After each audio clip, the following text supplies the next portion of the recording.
Okay, everyone, break is over. Thank you. My name is Patrick. I'm fucking nervous, and this is a talk about a proposal for an open and democratic design rule file format.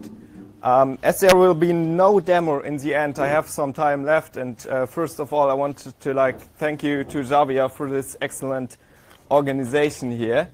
You know, guys, there was some discussion in front of the EDA dev room about how to name it, and I'm glad that we find this way. And yeah, thank you for the organization. I hope there will be a dev room next year too, because they're pretty much like, okay, back to the topic. It's about design rule formats. And the reason I started about this is that I believe design rules right now are really, really limited. I have two reasons for this. The first one is that it's completely limited to the printed circuit board. So everything in these design rule formats is always about track width, track clearance to whatever. It's always about the copper, about the solder mask, maybe about the paste layer, but it's always limited to the PCB. But as you guys know, assembling electronic component is much more than a PCB. It's about making the correct stencil. It's about how to place all the components. It's how to actually maybe put the PCB into the SMD line. So this is which all should be covered in the design rule format. And the second reason, what I don't like about the current state of design rules is that they always talk about a lower limit.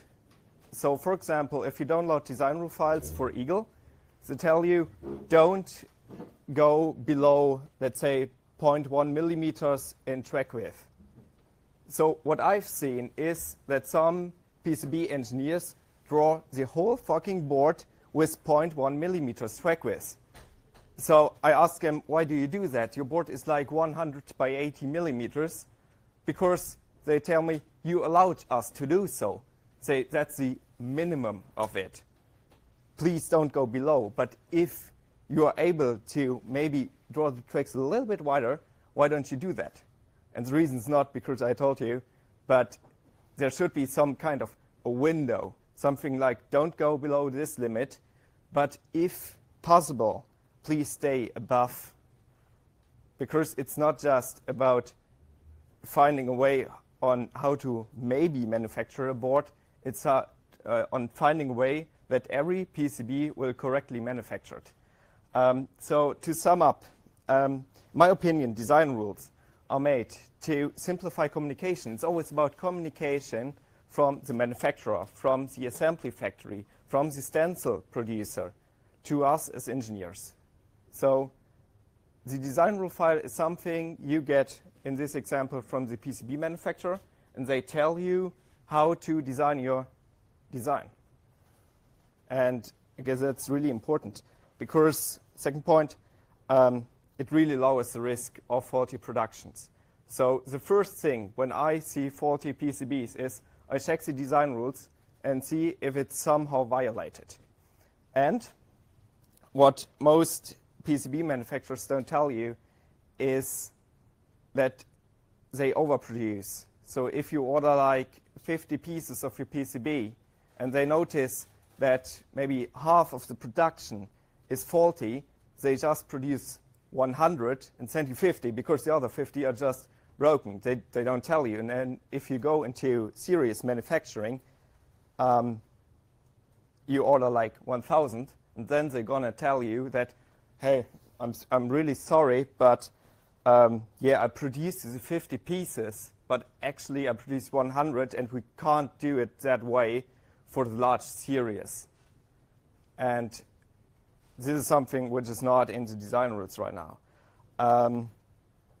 Some things which bother me is for some EDA applications, there is not even a file format. So talking to the KiCad guys around here, if you do design rules in KiCad, you have to type them in by yourself. So you get some kind of PDF from your PCB manufacturer, which tells you about the limits, and then you type them into KiCad.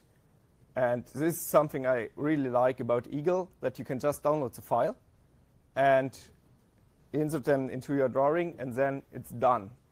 So I have no clue. Maybe I can ask it later why KiCad does not have anything like this. Maybe this is a chance to change that.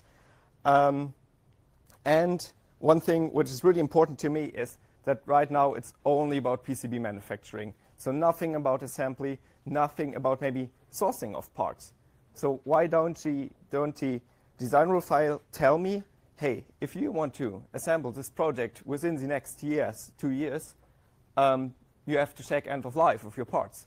That's a design rule too. So what does that lead to? Communication.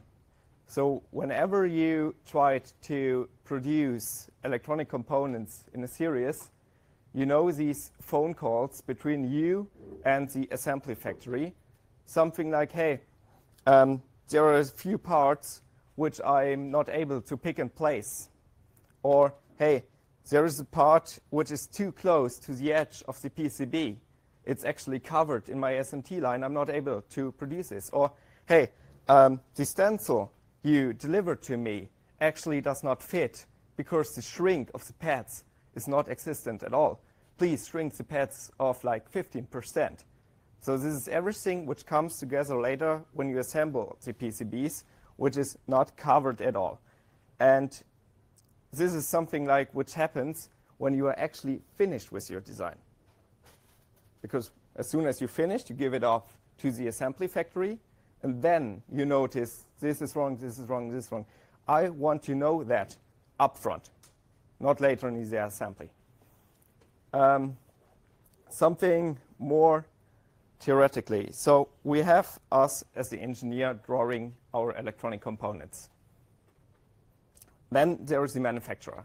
Manufacturer in this case here can be PCB manufacturer, assembly factory, or even part distribution.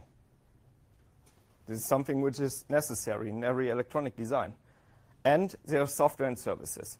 Software and services in this case are the parties which actually check this. So here are the requirements over at the manufacturers. We have the engineer, which we have to fulify this, and we have the software and services, such as KiCad, which should check on this. So, and in the middle, which connects all these parties, is the open design rule format.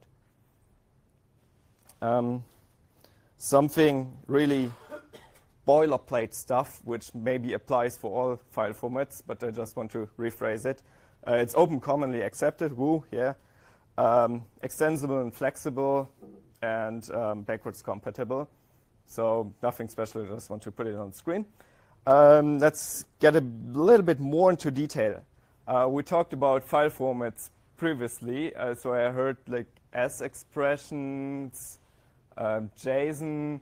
I have one more because I'm more the Ruby guy. I decided for YAML. The reason why I decided for this format is that even if you're not parsing it, you can perfectly read it.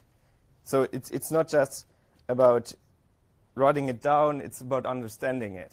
And I guess my opinion, you maybe have another opinion on this, this is really important. Then there's something that every rule in this design rule format has a severity.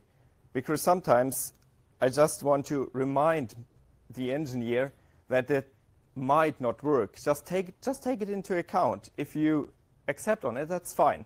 So that's the severity of maybe info or warning. But maybe there's something like my assembly factory tells me to not place heavy parts on the bottom of the PCB because I'm not able to manufacture this. This is an error because that will never ever work. So real world examples now.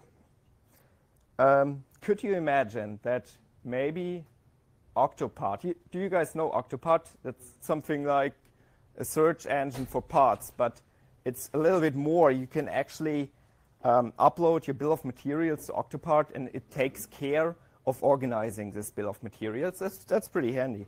Give it a try. So if Octopad would use this format, it could straight away tell us that maybe all the parts should be from a specific distributor, because I have some special discount for this. So if someone of the distributors would like to sponsor this, I could put the name the next time on the slides. Another example is, by the way, this is the actual file format. Another example is I have some ICs on my PCB, and I want to make sure that these ICs are available for the next 2 years. So with these both rules, I make sure that a party, like, as I said, Octopad, can validate this. So we take Octopad, we take our design rules, we take our design, stuff it all together, and get a thumbs up or a thumbs down. Next one. So obviously example, what if maybe KiCad would support the open design rule format? Maybe I could mention Horizon and Libre PCB too. A design rule could look something like this. So for PCBs, it's pretty obvious what these design rules look like. But what I really would like to introduce is the severity, because this really bothers me as a PCB manufacturer, that people always go to the limits, and I tell them, hey, if you want to place 2 tracks within 2 SMD pads, it's fine if you go to the limit, but please don't draw like 5 centimeter tracks with 0.1 millimeters. No, please not. And now, another party. So what if Oshpak or Eisler, like PCB manufacturers in general, would support this format? You would put your PCB drawing in, you would put the design rules in, and then it says, okay, I guarantee you that I'm able to manufacture this, or I just don't manufacture it. So this is something like we're also able to define the stack up, that maybe our PCB manufacturer directly tells us, hey, the stack up which you defined in your design rules just does not match my stack up. So that you upfront know that you did something wrong. So this is something My Assembly Incorporated, something which stands for all the assembly factories around the world. These guys have a pretty hard job, because in the end, with the assembly, we have PCB, we have a stencil, we have part sourcing, we have all that stuff together, and it all comes together. And we have to make sure as the engineers to provide all this information to these guys. And whenever you've designed some electric component, you notice that these guys call you right away if there is something wrong, and they will. And they charge you for it. Keep that in mind. So with the open design rule format, these assembly factories can tell us upfront what they expect. And they expect stuff like, how should our assembly panel look like? You know, thank you, Javier. When you have small PCB, you most of the time penalize it for the assembly line. And the assembly line needs some kind of spacing or rail to put it into the line. So sometimes this is a thing the assembly partner does for you. But if you deliver it wide array, they just can start assembling and mounting all the parts on it. So this is really handy. And maybe you get a discount if you just tell them, hey, I only have SMT components, and they are all placed on the top side. So you don't have to mount them on both sides. That might reduce the price. So really strict design rules may lower the price for assembly. One more slide on this. Stencils is something really important, which a lot of people then keep in mind. When you start producing stencil for manufacturing, you don't have a stencil like this size, you have something which is much larger with a frame around it. And this frame is something which is specified by the system they use for mounting the stencil. Please ask the manufacturer, which kind of mounting system do you use for your stencils? Type it in the design rule format, and then it checks every time, do you use this frame? So what we have right now is initial support from manufacturers. So we as a PCB manufacturer support this file format and provide templates with all our proposed rules in it. And what I really would like to start off with integrating this format into GURPV, because what I know is that a lot of us are using GURPV to checking our Gerber files. And what if GURPV could just tell us right away, hey, look out for your track width. And additionally to this, a lot of PCB manufacturers use GURPV, so that would be pretty handy. So the to-do list, maybe if you guys are looking for something to develop, converters for maybe the Eagle file format would be really handy, because a lot of PCB factories have this file format ready. And if we just convert them over to this file format, that would be a huge increase in popularity. And if you say, I do electronic manufacturing and I want my customers to take care of whatever, just hit me and we will add this. So that's everything about the open design rule format. And thanks for your attention. Go on.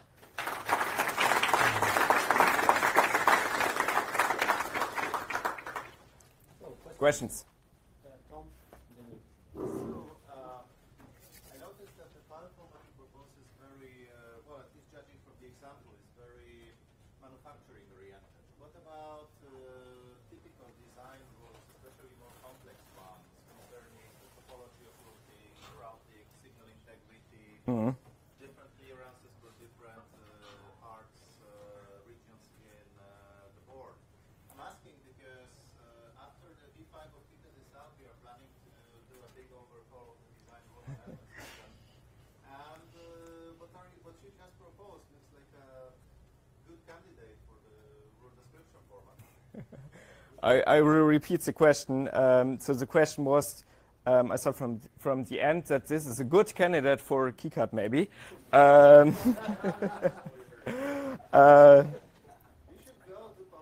So the question was, this format is obviously really manufacturing related. Did you take into account that there is much more about the design itself, which you can check? The reason that it is manufacturing related is that we actually do electronic manufacturing, so I'm a little bit biased on this, and I would be happy to take this into account. What is really important is that it's more about how the design rules are structured, not about what are the design rules. What, for example, KiCad would have to deliver is something like there are, within the rule set, there is this name, and KiCad would have to provide this value so that we can check against that. But this file format is really general. So in the beginning, I got some critics about, hey, you define a file format which is kind of interesting, but how does it actually work? You have to define the rules yourself, and then it works. Because I guess there is no way to find something which really applies to all of us.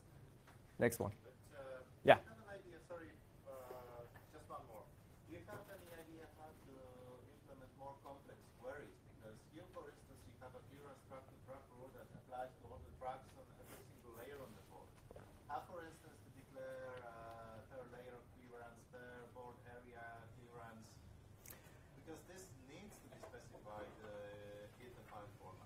So clearance is no issue at all. Of course it is. No. I mean, to define a clearance is not an issue because it just applies to the whole board. I have an example for the clearance. For instance, imagine you have some board that contains a high voltage power supply Mm. and some digital control electronics. You'd rather have probably small clearances in the digital part and pretty big ones on the high voltage part. This is important for the. Checker must take that into account. That's totally correct, but it does not apply for the manufacturing. For the manufacturing, I just don't care how many voltage there is on. Maybe the idea is to take this as the foundation and then add some more like design EDA related stuff on top of it. But you do care on ultra versus inner layers. You have different clearances. So that's the same thing. How do you specify that? That's totally correct. So the question was how to define clearance between different signals. Right now there is no such way because from a manufacturing perspective, it doesn't matter which signal it is, actually. But we can elaborate on this later. That's why I called it a proposal. Yeah. So. You and then Wayne. So what about storing the feedback from the user? Like, for example, you have your window and you would, as a manufacturer, want the wrist to be bigger than a certain value. But maybe on some parts, like I had a scenario a lot of times where I had some footprints where just the footprint that's very close together fast. Like, there's no way around it for a user. So I imagine in your perfect world where Kika and Eisler and everything supports your format, and then I as a user in Kika have to say like, oh yeah, in this part ignore the warning. And in your view, I also see the same warning, and on your thing I have the same warning. Would your tool support something that allows me to tell me like, oh yeah, maybe for this region or this signal or whatever, just ignore it. So the question was, could this file format also be used as kind of communication or way of communicating the issues? Never actually thought about that, but that's a pretty cool idea if we go like ping pong with this file. Yeah. But adding these warnings, they could also be a very negative thing if they pop up everywhere. Like if you have a very strict rule, I mean, you have to there's no way to manufacture. But if you have these warning level things, there should be a way to ignore them on different levels. Yeah. Okay, And last one, Wayne. Just one comment, Tom. I just think there's a difference between board layout. We could do per net clearances and PCAP, right? But those aren't what the manufacturers. You've talked about manufacturing. Clear, you know, when you go to a courthouse, you know, there's guys who can do really high accuracy stuff. Yeah. There's courthouses that can't, depending on the equipment they have. I think that's where the difference between two. I do have one quick question for you. Yeah. Have you seen the Camco job, what they're calling the Gerber job file format? It's not this specific, but it does include a lot of things for manufacturers like dielectric, between layers, dielectric. You can define those things and then dump them out into a file and send to your board format house. But have you seen it? the question is, have I seen the Ucamco Gerber job file description format? No, but I noticed that it gets quite popular as even Autodesk Eagle with the new 8.6 release outputs this this Gerber file description format. But it's limited to PCB production, which is fine. I don't want to criticize this. I should have taken a look at it, really. You might want to take a look at it. Because the problem is you duplicate that. So now we got to generate a Gerber job file and you got to duplicate information. You see, especially given the fact that Camco is the owner of the Gerber standard, they carry a lot of weight in the industry.